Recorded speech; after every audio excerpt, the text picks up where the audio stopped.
চৈতন্য মহাপ্রভুকে তার বাস্তব স্বরূপ তো কেউ রাখে না, জানে না। রাধাকৃষ্ণ মিলিত তনু, গৌর হরি, এ কথা তো কেউই জানে না, বোঝে না, মাথায় ঢোকেই না। রাধা ভাবে শ্রী গৌরাঙ্গ, তার আসবার দুটো কারণ ব্যাখ্যা করা হয়েছে তো, নিজস্ব আর পরস্য, দুরকম। তো সে ভাব মানুষে কি বুঝবে, সাধারণ মানুষ? যে সংসারে যারা কামক্রোধের দাস, তারা তার ভাবটা কি বুঝবে? কিছুই বুঝবে না। হ্যাঁ, ভুল বুঝবে। ভুল বুঝবার জন্য তারা সবসময় বসে আছে ভুল ধরবার জন্য। গোপী গোপী উচ্চারণ করেছিলেন বলে তাই তাকে মারতে গেছে।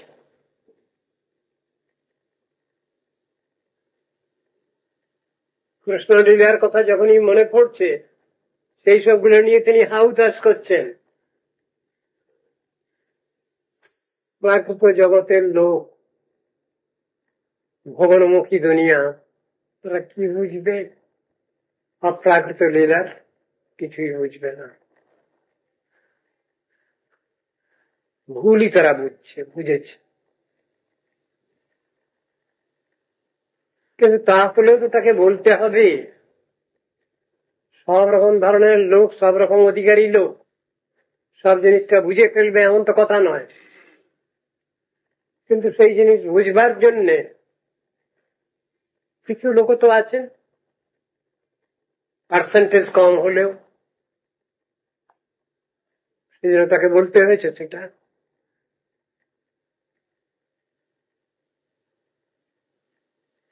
তাকে বুঝছে কে? বুঝতে পারছে না তোকে।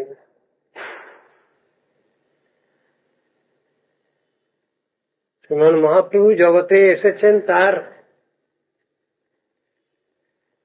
অবদান সম্বন্ধে সংক্ষিপ্ত ভাবে চক্রবর্তী ঠাকুর বলেছেন ওই শ্লোকের মধ্যে, আরাধ্য ভগবান ব্রজে শতমায়। সর্বারাধ্য তত্ত্বকে সেটা বুঝাতে গিয়ে বললেন ব্রজেন্দ্র নন্দন শ্রীকৃষ্ণ, ইনি পরমোপাস্য তত্ত্ব। নন্দনন্দন, যশোদানন্দন, ব্রজে শতনায়, ব্রজেন্দ্র নন্দন কৃষ্ণ। তদ্ধাম বৃন্দাবনম, তিনি যেখানে লীলা করছেন, আবির্ভূত হয়েছেন, সেই ধামকে বলা হচ্ছে তদ্রূপ বৈভব, সন্ধিনী শক্তি প্রকটিত শ্রীধাম।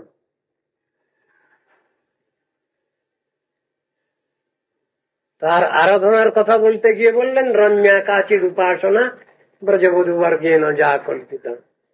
ব্রজগোপীগণ যেভাবে ভজন করেছেন সেইটাই হলো ভজনের শ্রেষ্ঠ তরিকা।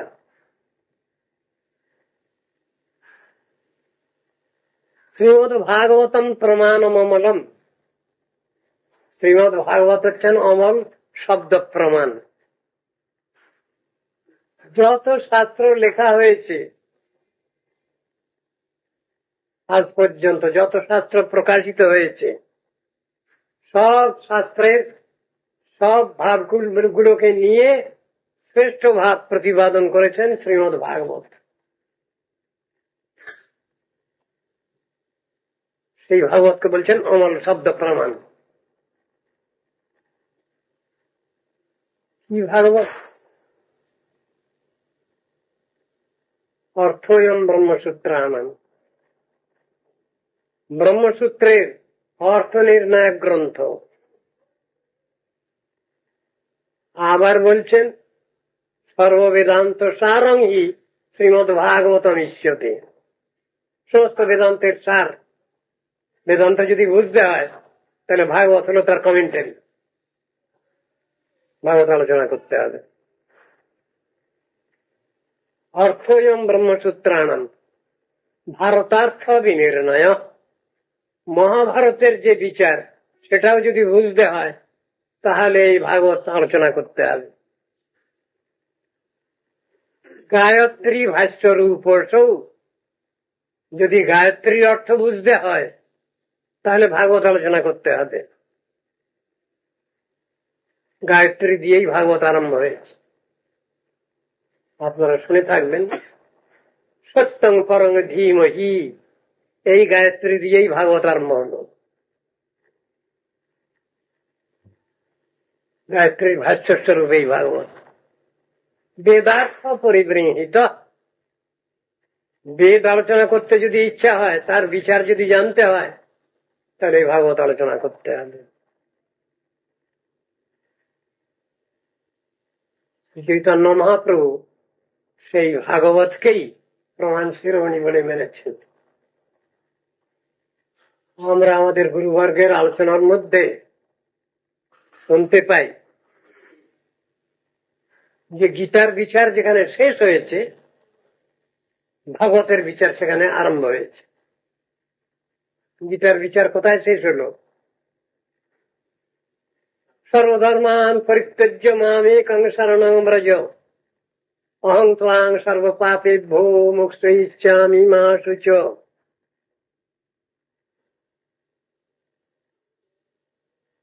গীতার বিচার এখানে শেষ। সব ধর্ম ছেড়ে দাও। বলে এবার কি কথা? ধর্ম করতে বলছেন, যে ভগবান বললেন স্বধর্মে নিধনং শ্রেয়, পরধর্ম ভয়াবহ, সেই ভগবান আবার ধর্ম ছেড়ে দিতে বলছেন সব। এবার কি কথা? এটা তো কিছু ব্যাপার আছে ভিতরে। যে ভগবান বলছেন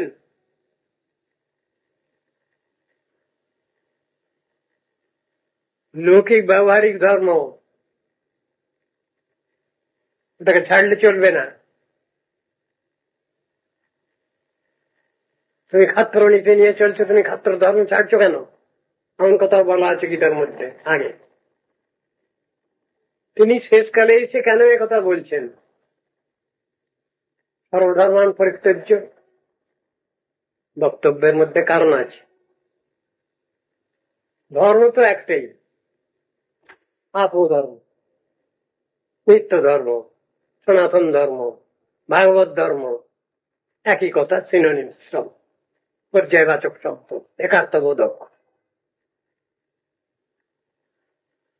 এই দেহ মন নিয়ে যে কারবার, মন বুদ্ধি অহংকার নিয়ে যে কারবার, এই নিয়ে বলছেন কথা এখানে। সর্বধর্ম, আপধর্মের কথা ওর বিধান নাই। ওইগুলো ছাড়া যেগুলোকে তোমরা ধর্ম বলে ভেবে রেখেছো, মনে করছো, সেগুলো সব ছাড়ো। দেহধর্ম চলবে না, মনোধর্ম চলবে না, মন বুদ্ধি অহংকার নিয়ে চলবে না। স্থূল সূক্ষ্ম ভাব, আত্মা স্থূল সূক্ষ্মের অতীত অবস্থা, সেইটাই বলেছেন তো ওখানে। চরম শিক্ষা দিচ্ছেন তিনি পূর্ণ আত্মসমর্পণ, পূর্ণ শরণাগতি। এই হল গীতার চরম শিক্ষা। ভগবানেরই ভজন করো, কৃষ্ণ ভজন করো, শেষ কথা। সাধন ভজনের শ্রেষ্ঠ কথা পূর্ণ আত্মসমর্পণ। আর ভাগবত আরম্ভ হয়েছে কিভাবে হয়, সেই আত্মসমর্পণ কিভাবে হয়, পূর্ণ শরণাগতি কি করে হয়, সেই নিয়ে ভাগবত আরম্ভ হল। শান্ত দাস্য সূক্ষ্ম বাৎসল্য মধুর, এই পঞ্চরস মুখ্য রস, আর গৌণ রস হাস্য করুন বীর রৌদ্র অদ্ভুত ভয়ানক বিভৎস, এই 7 আর 5 12, এই 12 রসের পূর্ণ অধিদেবতা স্বয়ং ভগবান শ্রীকৃষ্ণ। এইটার কথা আরম্ভ হয়েছে, সেই ভজনের কথা আরম্ভ হয়েছে ভাগবতে প্রথম থেকে। সুতরাং ভাগবত সমস্ত বিচারকে নিয়ে ভাগবতের কথা, খণ্ডন আবার স্থাপন, শেষকালে ভগবত প্রেম প্রীতির কথা আলোচনায় এসেছে ভাগবত। দশম স্কন্ধ মানে একেবারে পুরো সম্পূর্ণভাবে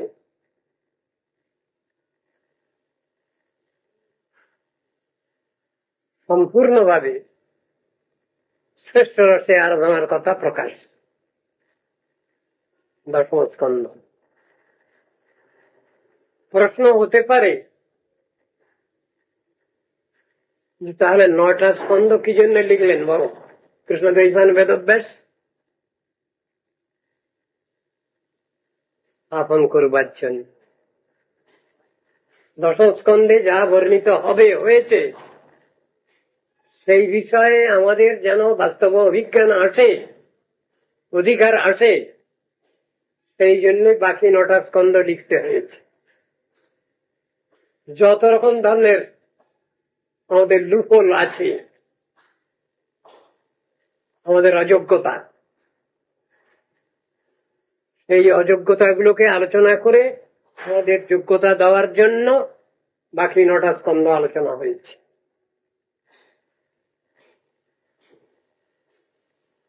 ওই তত্ত্ব বুঝাবার জন্য, ওতে অধিকার দেওয়ার জন্য। অধিকার তো দিয়ে রেখেছেন ভগবান, আমরা তো বুঝতে পারি না। অধিকারী ব্যক্তি তো গ্রহণ করবে সেটা, অনধিকারী যদি অধিকারী বিবেচনা করে যদি গ্রহণ করে তাহলে মুশকিল হয়। কিন্তু যারা অধিকারী তাদের পক্ষে তো অনধিকার চর্চা নয়। সেই জন্য তো আলোচনার ক্ষেত্র এসেছে ওখানে। নিশ্চয়ই অধিকারী ব্যক্তি আছেন এই জগতে, পৃথিবীতে, তাদের জন্য বলা হয়েছে ওটা।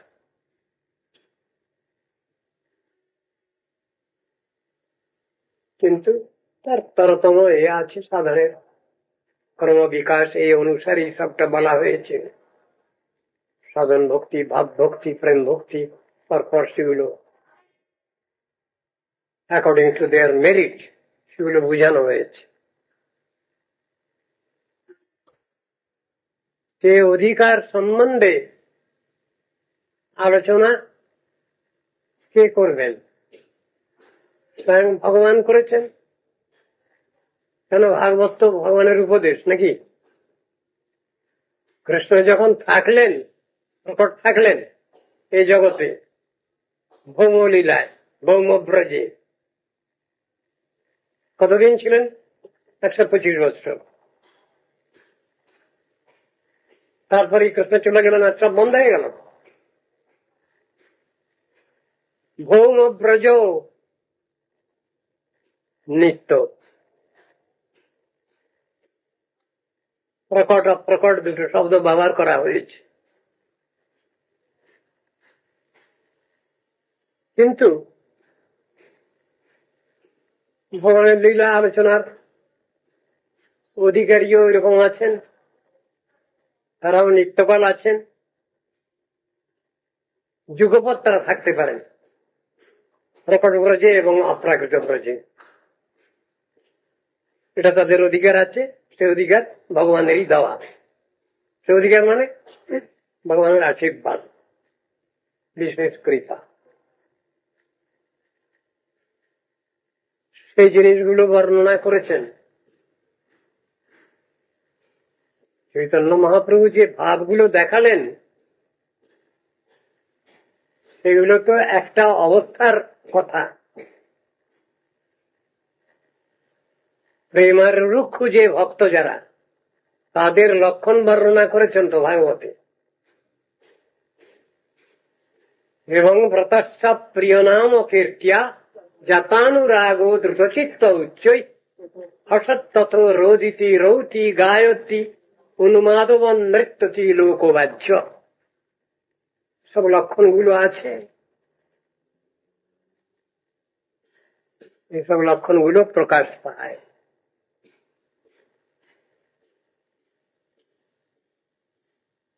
এইটুকু দেখানো হয়েছে। শান্তির অভ্যর্থকালত্বম বিরক্তির মান শূন্যতা আশাবন্ধ সমুৎকণ্ঠা নাম গানে সদা রুচি আসক্তিস্তদ গুণাখ্যানে প্রীতিস্তদ বসতি স্থলে ইত্যাদয়োনুভাবা সুর্জাতে ভাবাঙ্কুরে জনে। বর্ণনা করা হয়েছে। আলোচনা তো একটু করা যায়, কিন্তু সেই গ্রহণ করবার সেই আধারটা কই, সেটা যতদিন পর্যন্ত ঠিক ঠিক না হচ্ছে ততদিন পর্যন্ত তো আর ধরে ওঠা যাচ্ছে না জিনিসটা। শব্দ বিন্যাসের দ্বারা, বাক্য বিন্যাসের দ্বারা যে জিনিস আমরা বলছি উই লেম্যান, সেটা তো ব্যাকরণ অনুসারে সাধারণের উচ্চারিত যে শব্দ, সেটা তো শব্দ সামান্য, তাকে শব্দ সামান্য বলা হয়। আর প্রপার সোর্স থেকে যেটা আসে সেটা হলো শব্দ ব্রহ্ম, নাদ ব্রহ্ম, নাম ব্রহ্ম, অ্যাবসলিউট সাউন্ড। সেই কথা বলা হয়েছে। সেটা তো পৃথক জিনিস। শব্দ সামান্য এইখানেই বায়ু বিলোড়নে উৎপত্তি লাভ করে এবং এইখানেই মিলিয়ে যায়। আর শব্দ ব্রহ্ম পরজগৎ, চিন্ময় জগৎ থেকে কার্য সমাধা করবার জন্য এখানে আসেন ভগবদ ইচ্ছাক্রমে। আবার কাজ শেষ করে দিয়ে আবার ফিরে যান, যেখানকার জিনিস সেখানে ফিরে যান। তো শ্রীমদ্ ভাগবত হচ্ছেন শব্দ ব্রহ্ম। এর প্রতিটি অক্ষর, প্রতিটি শব্দ শব্দ ব্রহ্ম, অ্যাবসলিউট সাউন্ড। সেই কথাই তো বোঝানো হয়েছে। কে বুঝবেন, কার অধিগত হবে ঠিক ঠিক? সমর্পিত আত্মা। তার কাছে নাম ব্রহ্ম উদিত হবেন, প্রকাশিত হবেন। তার মুখে সব সময় সেবন মুখে হি জিহ্বাদ স্বয়ং এ বস্ফুরত্তদ। সেবন মুখ জিহ্বায় সব সময় সেই নাম উচ্চারিত হতে থাকেন, নৃত্য করতে থাকেন। কথাগুলো বলা আছে সব সময়ের জন্য, স্বাভাবিকতা নিয়ে। এটা কিছু আর্টিফিশিয়াল ব্যাপার নয়। সেই অবস্থা যাদের লাভ হয় তারা নাম নিয়েই সবসময় আছেন। তো নামই তাদের জীবাতু, জীবন, জপ তপ ধ্যান সবকিছু, ওছাড়া আর কিছু নেই অবস্থাটা। এই নামের সাধনের কথা বুঝাবার জন্যই চৈতন্য মহাপ্রভুকে আসতে হল। তার চরম পরিণতি যেটা লাভ হবে, ভগবত প্রেম প্রীতি,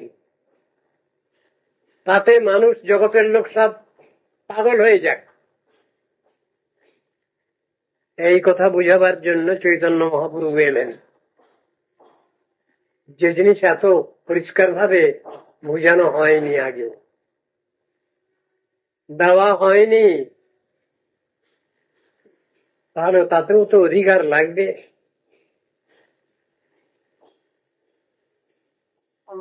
সেই ভগবান, সেই স্বয়ংরূপ কৃষ্ণ, তার শ্রীনাম একই বস্তু। বিশেষত কলিকালে নাম ব্রহ্ম, তার আনুগত্যেই সাধন ভজনের ব্যবস্থা। নামই পরব্রহ্মকে, স্বয়ংরূপ ভগবানকে লাভ করা যায়, তার মাধ্যম হল নাম। সেই কথাই বোঝানো হয়েছে। এই নামের মধ্যেই সব আছে, সবটা, কোন জিনিসের অভাব নেই। সেই কথাই চৈতন্য মহাপ্রভু বোঝাতে গেলেন। ভগবত প্রেম প্রীতি শেষ চরম পর্যায়ে এর ভিতরেই আছে, এই নামের মধ্যে। এই নাম কোথায় আছে গো? কবে থেকে সৃষ্টি হইল এই নাম? ইতিহাস বলছে অনাদি অনন্ত, অনাদিকাল থেকে আছে। তাহলে কি মানে হবে? চৈতন্য মহাপ্রভু প্রবর্তন করলেন এই নাম, প্রবর্তন তো করলেন। নাম ছিল কোথায়? গোলকে গোপনে ছিল, এই তো বলা হয়।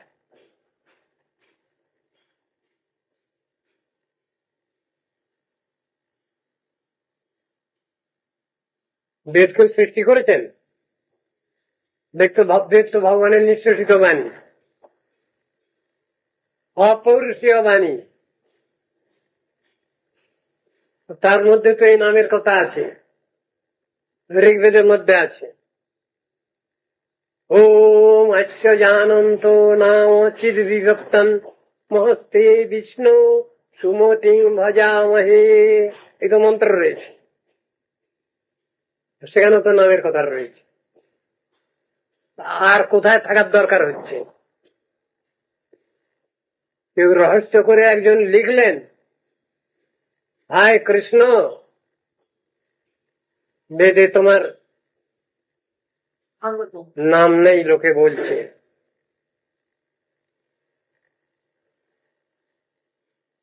কৃষ্ণকে হাই দিচ্ছে না? আমরা খুঁজে পাচ্ছি না কৃষ্ণ নাম বেদের মধ্যে।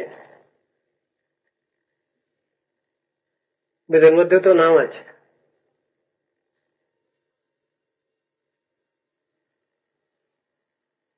ওম তদ বিষ্ণু পরমম পদম সদা পশ্যন্তি সুবুরয় দিবিব চক্ষুরা ততম তদ্বিপ্রাসো বিপন্নভো জগ্রীবাংশ সমিংদতে বিষ্ণুর যৎ পরমম পদম, ঋগ্বেদের মধ্যে আছে। নাই কোথায়? মানে ভগবানকে কে সৃষ্টি করলো? অনন্ত বিশ্ব ভগবান সৃষ্টি করলেন, আবার ভগবানকে কে সৃষ্টি করবে? আবার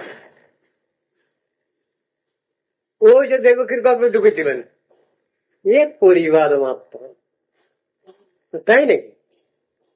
তাহলে বাস্তব ঘটনা হয়নি? কি জানি, শ্লোকের মধ্যে তো রয়েছে, জয়তি জননী বাসো দেবকী জন্ম বাদো যদুবর পরিষদ শহীদুর্ভীরচ্ছিন্ন ধর্মম স্থিরচর বৃজিনাগন সুস্মিত স্ত্রী মুখেন প্রজপুরবনিতানবর্ধয়ন কামদেবম, পরিবাদ মাত্র। অসীম অনন্ত ভগবান, তিনি সসীমের মধ্যে প্রবেশ করবেন কিরকম? এইটাই তো তার বাহাদুরি। ভূতবৃন্ন চ ভূতস্থ মমাত্ম ভূত ভাবনা, সব ক্ষমতা তার আছে। অনরণীয়ান মহত মহিয়ান, সেই তত্ত্ববস্তু। তিনি সসীম অসীম সবই। বৃহত্তর বৃহন্নত্ব,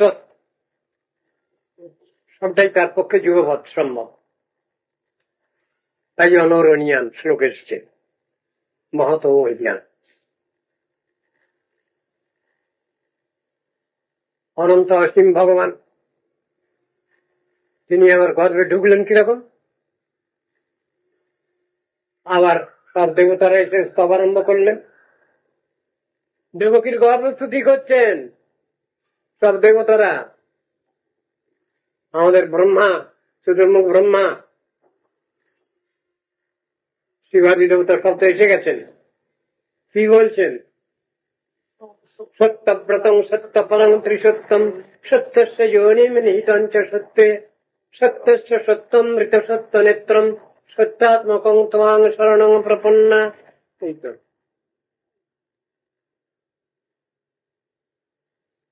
সেই ভগবান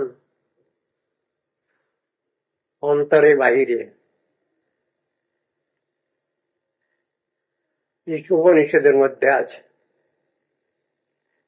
তদে জ্যোতি তন্নেই জ্যোতি তদ্দূরে তদ্বন্তিকে তদন্তরস্য সর্বস্ব তদু সর্বস্ব বাহ্যত। এই মন্ত্র আছে।